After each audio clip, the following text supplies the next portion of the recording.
I'm Rita Tyagi and once again I welcome to all of you in the class of maths.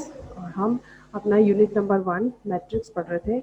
उसी में हम system of linear equation को पढ़ रहे थे कि कब system of linear equation consistent होता है और कब नहीं होता, उसका केस कंसिडर करेंगे। तो उसको एग्जाम्पल के साथ लेंगे। मैं नेक्स्ट एग्जाम्पल लिख रही हूँ और उसमें हम चेक करेंगे कि कंसिस्टेंट है इक्वेशन या नहीं। अगर कंसिस्टेंट है तो सॉल्यूशन फाइंड करेंगे, अगर नहीं है तो फिर कोई बात ही नहीं। तो चलिए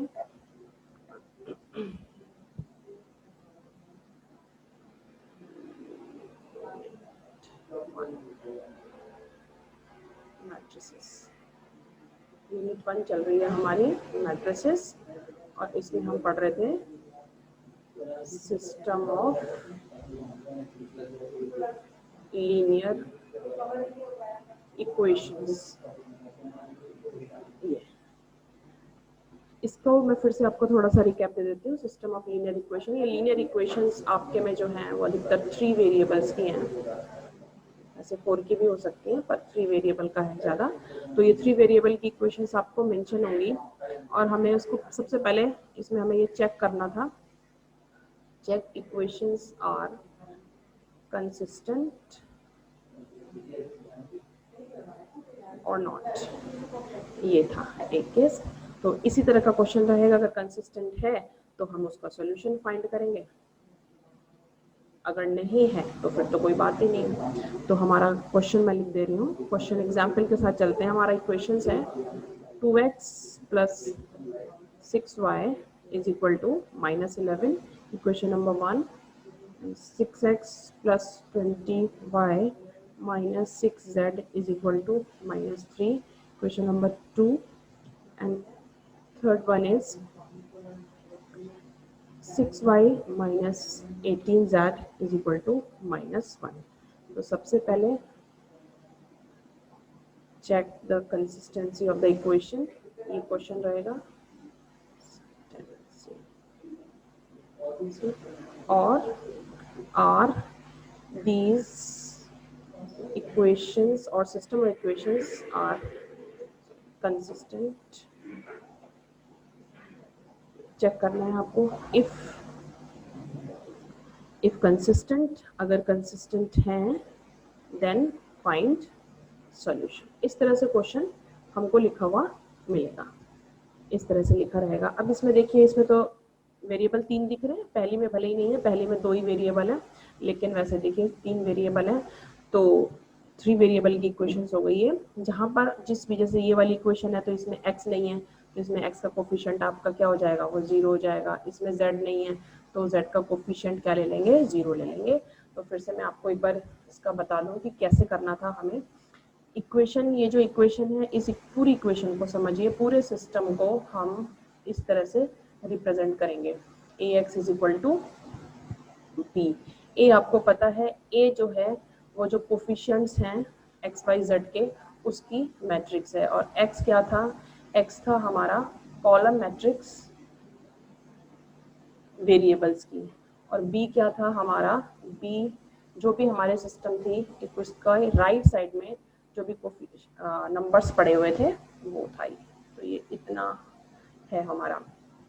ये आपको पता ही है, जो जो कोफिशिएंट्स हैं उसकी मैट्रिक्स बनानी है, मैट्रिक्स ऑफ कोफिशिएंट, इसकी मैट्रिक्स बनानी है। तो ये था, ये पहला स्टेप कि इसको इस तरह से आपने लिख लिया। दूसरे स्टेप में अगर हो सकता है आपको याद ना हो तो एक बार मैं रिमाइंड करा देती हूँ। हमें निकालना था यूगमेंटेड मैट्रिक्स। ये यूगमेंटेड मैट्रिक्स का आपको अगर ध्यान हो तो ये ऐसे, जो कोफिशिएंट मैट्रिक्स है उसको थोड़ा सा गैप देके या पार्टीशन देके बी को भी लिखना था, और यहाँ पे हमें उसकी चेक करनी थी, उसकी फाइंड करनी थी रैंक।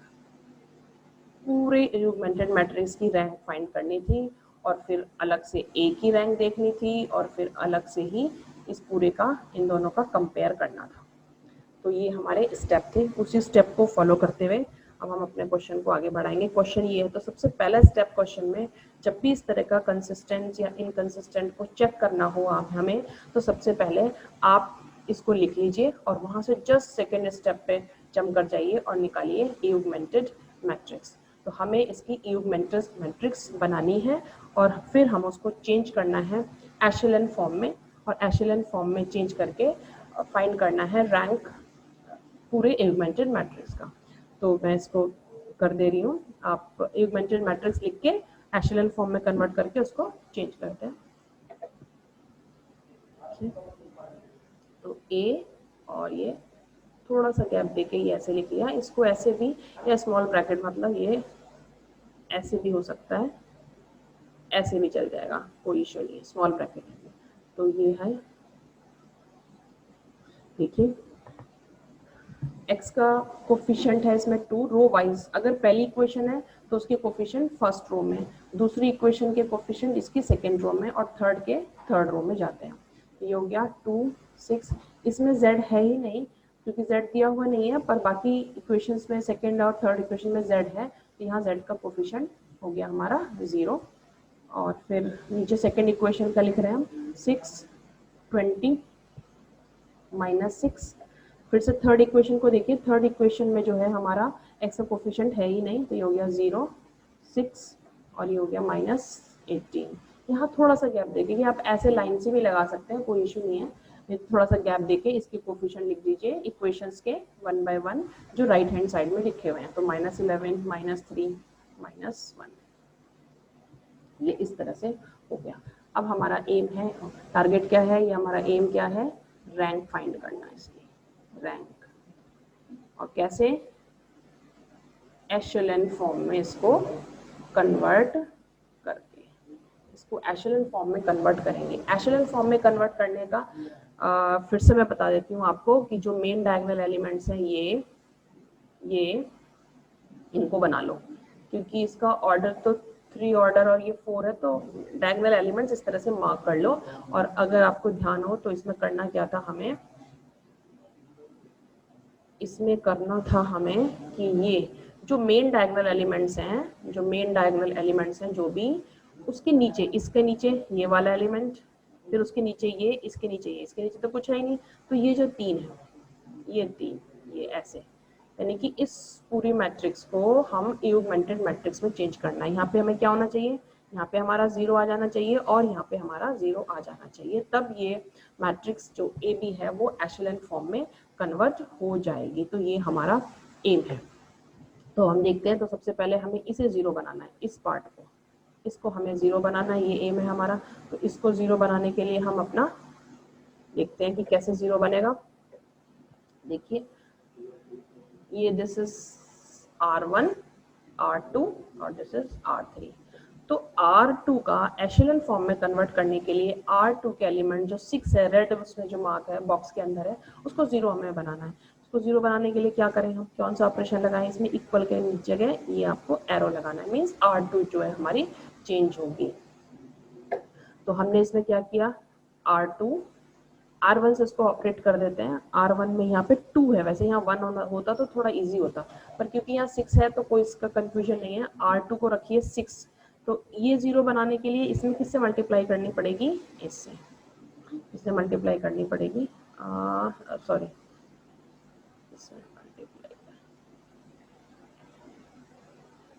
इसमें मल्टीप्लाई हम करेंगे, इसमें मल्टीप्लाई करेंगे हम 3R2 से, ये होगा।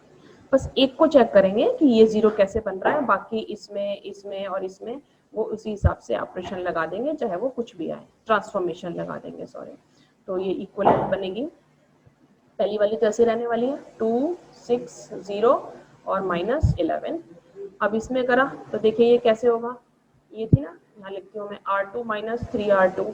तो R2 का पहला एलिमेंट क्या है, 6 - 3 इंटू R2 का पहला एलिमेंट पहले एलिमेंट के साथ ही ऑपरेट होगा, मतलब कॉरेस्पॉन्डिंग एलिमेंट ही लेंगे। तो कितना हो गया, 6 - 6 0। तो देखिए हमारा पहला टारगेट पूरा हो गया इसको 0 करने का।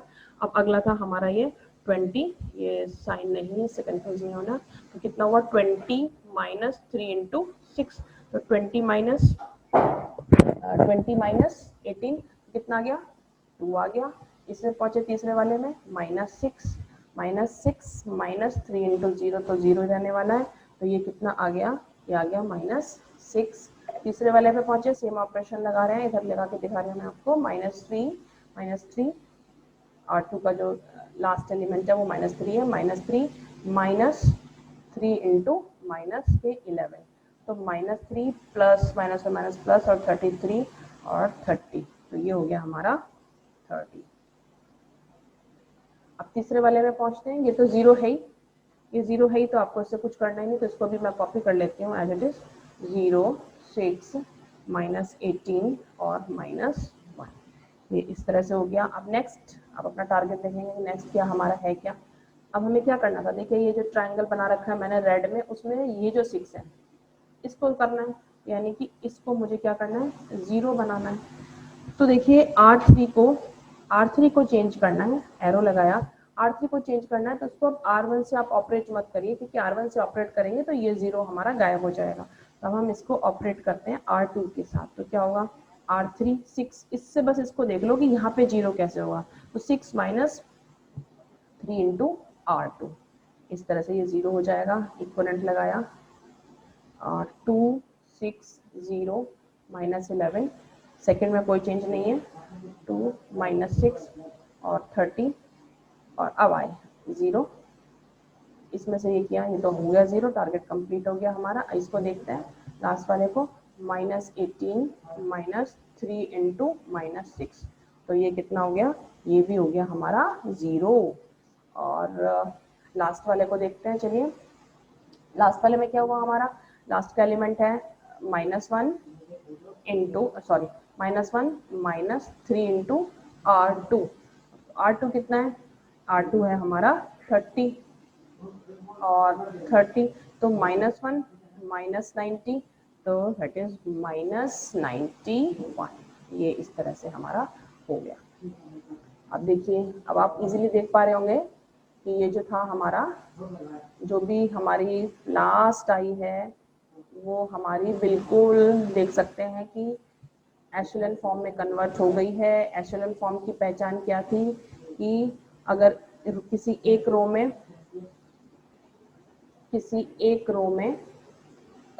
एक 0 है तो अगले में उसके 0 इंक्रीज होने चाहिए, इस तरह से था। तो ये एशेलन फॉर्म कह सकते हैं इसको, या इसको अपर ट्रायंगुलर मैट्रिक्स में कन्वर्ट होना भी कहा जा सकता है। तो अब यहाँ पहुंचते हैं हम फाइनली, इसको देखते हैं। अब इसमें दो पार्ट थे, देखिए आप ध्यान से, ये वाला जो पार्ट चल रहा था ना, ये वाला, ये ए वाला था, और ये क्या था आपका, बी था, और पूरा मिला के ये हमारी ए बी चल रही थी। तो जो ए बी की रैंक कितनी आई, ए बी की रैंक जो है, ए बी की रैंक मतलब एशेलन फॉर्म में कैसे देखते हैं कि number of non zero row कितनी है, तो ये भी नॉन जीरो है, ये भी नॉन जीरो है, पूरे की ये भी नॉन जीरो है, इसकी रैंक कितनी हो गई, इसकी रैंक हो गई 3। अब हमें रैंक देखनी थी जो कोफिशिएंट है ए, ये दो ही चीज की यहाँ पे रैंक हम देखते हैं। इसकी रैंक देखिए, सिर्फ इतने पार्ट की,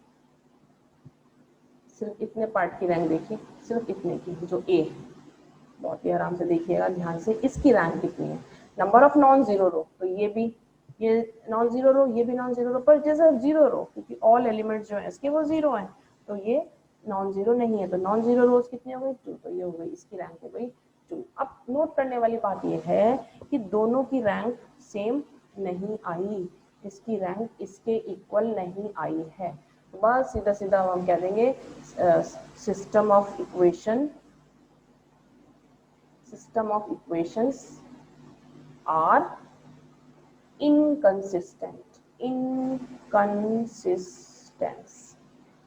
यानी कि कोई भी सॉल्यूशन इस तरह की इक्वेशन का नहीं निकाला जा सकता, तो ये हो गया इनकंसिस्टेंट। तो ये एक केस हो गया इनकंसिस्टेंट का।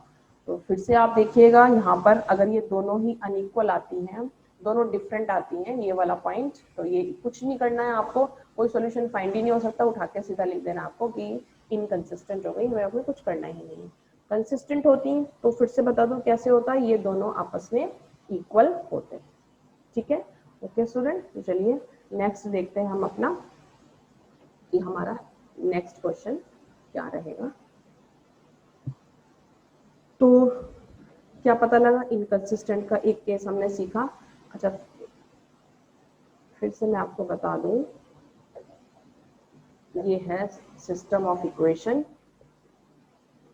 इक्वेशंस है ये, और इसमें हम एक ऑगमेंटेड मैट्रिक्स बना लेते हैं और एक मैट्रिक्स ए तो है ही हमारी, तो हमें करना क्या है, कैसे है इसमें कि अगर ये दोनों का ये रैंक सेम आ जाए और किसके इक्वल आ जाए, एन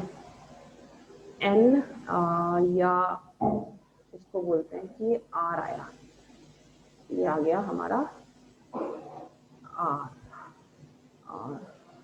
ये आ गया आर, मतलब दोनों की वैल्यू सेम आई और कंसिडर किया हमने कि आर आ रही है और ये आर नंबर ऑफ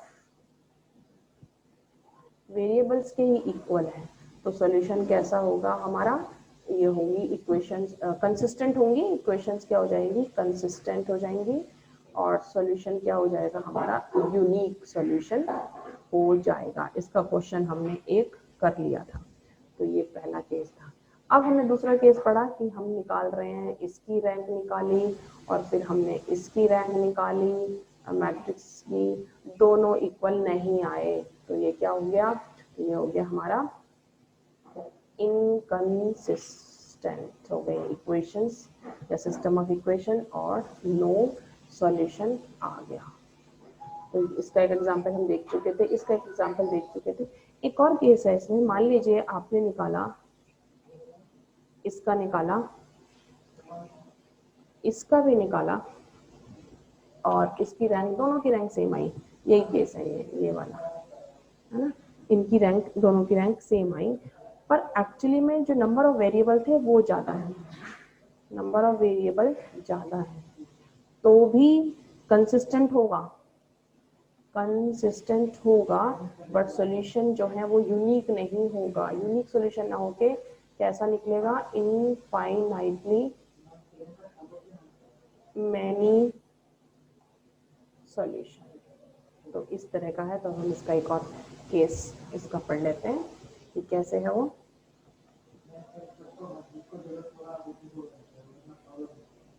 देखिए फिर से मैं एक एग्जाम्पल लिख लेती हूँ, उसका एक क्वेश्चन लिख लेते हैं, उसको देखेंगे, उसकी हेल्प से करेंगे। क्वेश्चन आ गया,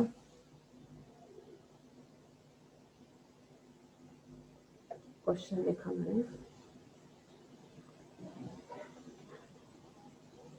क्वेश्चन नेक्स्ट है, नेक्स्ट लिखना चाह रही हूँ मैं, 4x minus 2y plus 6z is equal to 8, x plus Y minus 3z is equal to -1, और ये हुआ आपका 15x minus 3y plus 9z is equal to 21। ये है वही, फिर से इसका चेक करना है हमें, कंसिस्टेंसी चेक करनी अगर है तो फिर सॉल्यूशन भी निकालना पड़ेगा, सेम क्वेश्चन रहेगा। तो हम देखते हैं इसको भी कैसे करा जाएगा, ये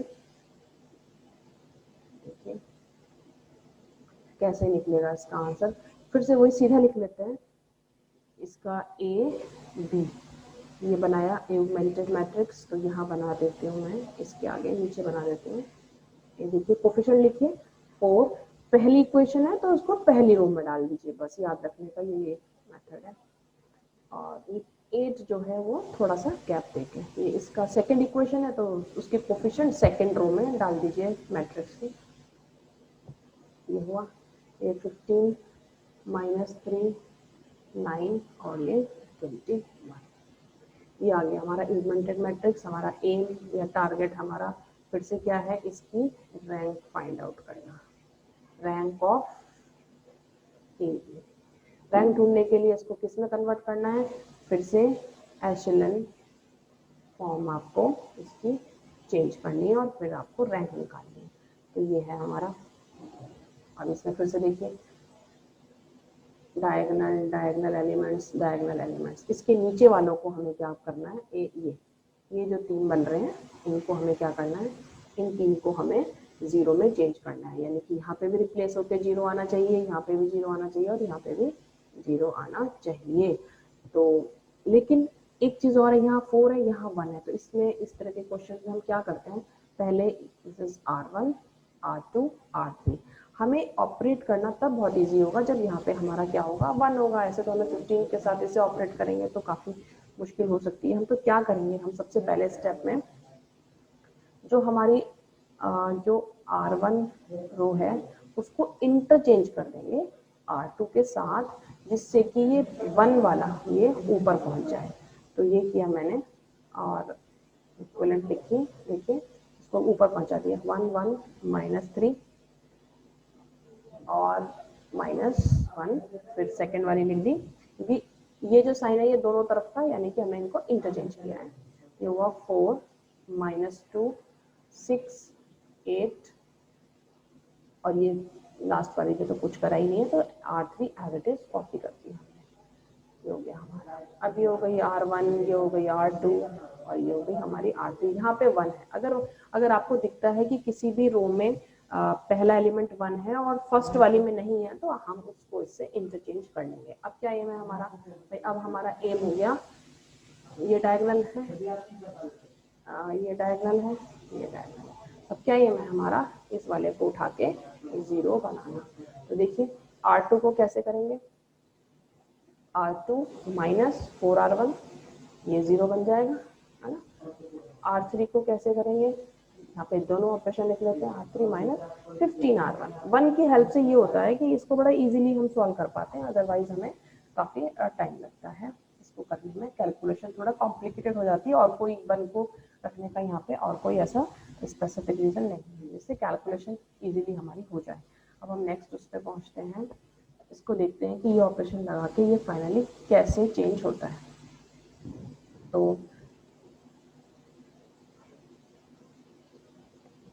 अब ये है ए बी, ये थी हमारी जो मैंने चेंज करके लिखी है, मैं उसको यहाँ फिर से लिख दे रही हूँ। 1 1 -3 -1 4 -2 6 और 8, ये वाली हमने रिप्लेस करी। ये हो गया 15 -3 9 और ये है हमारी 21। ये टारगेट आपको याद ही है, ये हमें 0 करना था। ऑपरेशन मैंने लिखा ही था, सीधा लिखती हूँ, R2 -4R1 और R3 को चेंज किया तो R3 -15R1 इक्वलेंट हो गई। देखिए पहली वाली 1 1 -3 -1, इसमें से इसको ये तो 0 आना ही है क्योंकि हमारे हमने उसी हिसाब से सेट किया है। इसमें देखिए -2 -4 × 1, तो ये कितना हो गया, ये हो गई हमारी -6। दूसरे में पहुंचे, सेकेंड वाले में इसका एलिमेंट ये है, ये लगा रही हूँ मैं ऑपरेशन R2 -4R1। तो R2 का थर्ड एलिमेंट 6 है, 6 -4 × -3, तो ये हो गया 6 + 12, ये आ गया हमारा 18। ऐसे ही इसको लगाएंगे बिल्कुल इसी की तरह, तो 8 -+4, ये हो गया 12। तीसरे वाले पे पहुंचे, इसको करेंगे इसके हिसाब से, तो वो 0 के हिसाब से हमने कराई है, तो ये हो गया 0। इसको लगाएंगे तो ये हो गया -3 -3 -15 × 1, तो ये आ गया हमारा, ये कितना हो गया, ये हो गया हमारा, ये बैठता है हमारा -3, हाँ R3 हुआ -3 और ये हुआ -15, तो ये हो गया हमारा -18। R3 -3 -15 -18 और फिर नेक्स्ट लगाते हैं यहाँ पे R3 9 9 -15 × -3, तो 9 प्लस ये बैठा हमारा 5 है ये, हाँ तो ये कितना हो गया, ये बैठा हमारा 9 6 सॉरी 15 45, तो ये हो गया 54 हो गया। इसको लगाया, तीसरे वाले के लिए लगाया ऑपरेशन सेम, तो 21 -15 × ये हो गया -1, तो 21 + 15 36, ये हो गया हमारा इस तरह से। ये मैंने सारा मतलब जो है, आपको भी अगर कुछ कंफ्यूजन लगे इसमें तो 1 बाय 1 आराम से इसको कैलकुलेट करके देखना। फटाफट ऐसे मत करना, गलती नहीं होनी चाहिए बस इसमें, ये कैलकुलेशन है तो ध्यान से। अब ये देखिए, अब ये देखिए इसमें ये जो है, अगर इसकी बात करते हैं हम, तो इसको इसमें से हटाने के लिए क्या करेंगे, अगर ये अब हमारा नेक्स्ट टारगेट क्या था, यहाँ पे देख लेते हैं, नेक्स्ट है इसको जीरो करना। इसको जीरो करने के लिए हम इसमें कॉमन भी ले सकते हैं वैसे अभी, तो चलो छोटा कर लेते हैं। R3 को चेंज करते हैं, मैं R3 को 1/18 से, क्योंकि हमें दिख रहा है कि ये सारे के सारे 18 के मल्टीपल हैं, और ये किसके मल्टीपल है अगर हम देखना चाहें तो ये 6 के मल्टीपल है, तो ये भी हम काम कर सकते हैं आराम से, जिससे कि कोई हमें प्रॉब्लम ना हो। तो ये हुआ हमारा, इसको कर सकते हैं हम ऐसे, तो पहले मैं R2 को भी कर देते हैं, चलिए कोई प्रॉब्लम नहीं। R2 की मल्टीप्लाई कर देते हैं, 6 के मल्टीपल हैं वो सारे के सारे, तो इससे तो फाइनली ये हुआ। पहली वाली में तो कुछ करना ही नहीं है हमें, एज इट इज हमने कॉपी कर दिया, तो ये 0 से करेंगे कोई फर्क नहीं पड़ेगा, ये हम 6 वाला कर रहे हैं, तो ये कितना हो गया -1, 6 3 है 18 और 6 3 है 12, नीचे आए 0, 18 से कर रहे हैं हम इसका, तो 18 बन जा 18 और 18 3 जा ना, तो ये हो गया, तो 3 से 3 हो गया, या तो 2 हो गया, ये हुआ हमारा। अब देखिए इसमें जो थोड़ा सा अब ध्यान रखने वाली बात है इसमें, अब देखिए नेक्स्ट टारगेट क्या था अपने, ट्राइंगल वाले जो ट्राइंगल है उस पर ये वाला स्टेप 0, यानी कि ये पोजीशन में 0 होना चाहिए था, इस पोजीशन में 0 चाहिए मुझे, तो यहाँ पे दिख ही रहा है कि R3 को चेंज करने के लिए R3 में हम R2 ऐड कर देंगे, तो ये इक्वलेंट बन गई 1 1 -3 -1 0 -1 3 2 करा, R3 और में R2 ऐड किया, 0 में 0 ऐड किया, ये इसमें से ऐड करेंगे तो ये क्या बन जाएगा 0 बन जाएगा, और इसमें इसको ऐड करेंगे तो ये बन जाएगा 6, और इसमें इसको ऐड करेंगे तो ये बन जाएगा 4, अगर उसकी गलती इसमें नहीं है तो ये इस तरह से आएगा हमारा, हाँ ये इस तरह से हो गया, मुझे लग रहा है इसमें कभी मिस्टेक हुई गई साइन की, शायद चेक कर सकते हो आप इसमें, ये आया 18 -1 18 3 जा 18 2 जा -1 3 2, इसमें से इसको ऐड नहीं सब्ट्रैक्ट करना था, -1 में अगर ऐड करेंगे तो ये -2 आएगा, तो ये नहीं होगा, तो -1 में -1 को हमें सब्ट्रैक्शन करना पड़ेगा, तो यहाँ हम सब्ट्रैक्शन करेंगे, तो ये हो जाएगा, इसको सब्ट्रैक्शन का साइन, और ये मैंने हटा दिया यहाँ से, और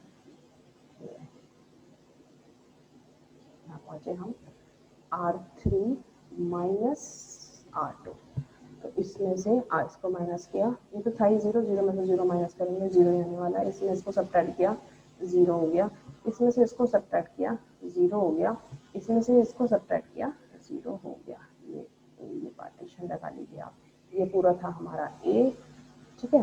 तो हमारी जो पूरे की जो इवेंट्रीज है, रो मतलब रैंक का ये सिंबल है, number of non zero row 1 2, non zero row कितनी है पूरे में 2 ही, number of non zero row कितनी हो गई इसकी, हमारी हो गई 2, अब तो 2 तो रैंक भी 2 हो गई एशेलन फॉर्म से। अब अगर मैं केवल 1A की बात करूँ, सिर्फ इसकी बात करते हैं इसकी, तो इसके लिए इसका भी रैंक कैसे निकलेगा, नंबर ऑफ नॉन जीरो तो कितनी हो गई 2 हो गई, तो दोनों की यहाँ पे अब ध्यान देने वाली बात ये है कि दोनों की रैंक सेम है, row of AB is equal to row of D, यानी कि सॉल्यूशन जो है वो कंसिस्टेंट तो हो ही गया, दोनों की रैंक से, पर क्या नंबर ऑफ वेरिएबल्स के इक्वल है ये, नहीं, नंबर ऑफ वेरिएबल्स कितने थे 3 नंबर ऑफ वेरिएबल्स थे, लेकिन नंबर ऑफ वेरिएबल्स तो ज़्यादा हो गए, रैंक कम हो गई, तो इसका मतलब कंसिस्टेंट तो हैं, पर जो हम सॉल्यूशन निकालेंगे वो इनफाइनाइटली मैनी सॉल्यूशन होंगे, तो ये रहेगा इसमें इस तरह से।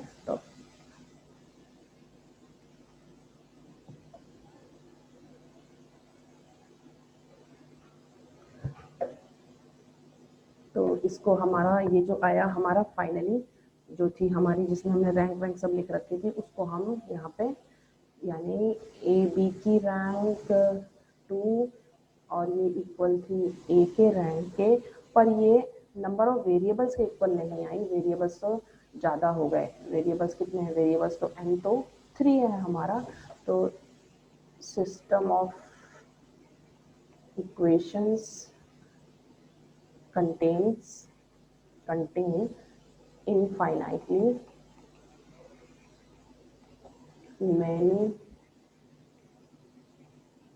सॉल्यूशन, इसके बहुत सारे सॉल्यूशन होंगे।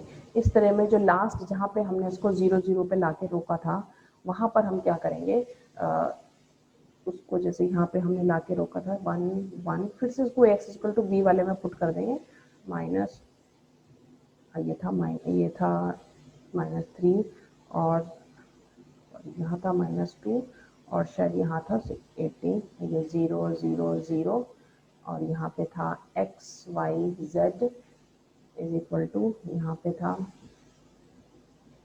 सॉरी यहाँ पे था हमारा -1, यहाँ पे था हमारा -1, यहाँ पे था 3 और यहाँ है हमारा -1, यहाँ पर था हमारा 2 और ये था 0। जो लास्ट वाली लाइन थी उसको हमने कॉपी कर लिया।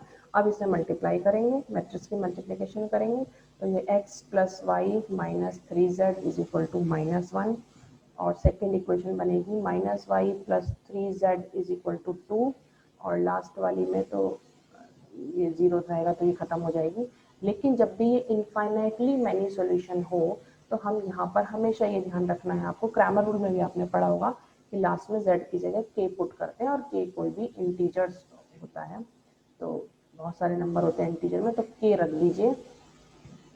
तो k रख के इसमें k को डिफरेंट वैल्यू दे के हम इसको 0 या +-1 ऐसे दे के चलते रहेंगे। तो z की वैल्यू तो k हो गई, z का आंसर k हो गया और अब हमें y का निकालना है, तो y का आंसर हो गया -y 2 - 3z, तो ये हो गया 3z - 2, तो ये हो गया 3k - 2। और इसी तरह से x का वैल्यू निकालनी है हमें, तो -1 - y + 3z ऐसे ले लेंगे। इक्वेशन नंबर 1 से ले लिया मैंने, तो ये हुआ -1 - 3k + 2 और +3k, ये और ये कैंसिल हो गया और ये आ गया 1। तो इस तरह से ये आंसर हो गए। तो फाइनली आंसर जो हमें मिला x = 1 मिला, z = तो k मिला ही, k की वैल्यू आपको मार्क करनी होगी और y की वैल्यू आ गई हमारी 3k - 2, ये इसके आंसर हो गए। ये केस हो गया हमारा लास्ट इनफाइनाइटली मैनी सॉल्यूशन का। इस केस में क्या था, रैंक तो सेम थी यूगमेंटेड मैट्रिक्स की और एक ही, पर नंबर ऑफ वेरिएबल ज़्यादा थे, तो इस तरह से उसको हर एक को बिल्कुल सॉल्व करना होगा, ऐसे ही जैसे आपने फर्स्ट टाइम में ग्रामर रूल को किया था, बिल्कुल सेम। तो ठीक है स्टूडेंट, इस तरह से आप इन क्वेश्चंस की अपनी प्रैक्टिस करते रहिए। प्रैक्टिस करनी बहुत ज़रूरी है, थोड़ा सा ध्यान में रखिएगा इसके फॉर्मूले या कंडीशंस को और उसकी हेल्प से ही आप आराम से इसको कर सकते हैं।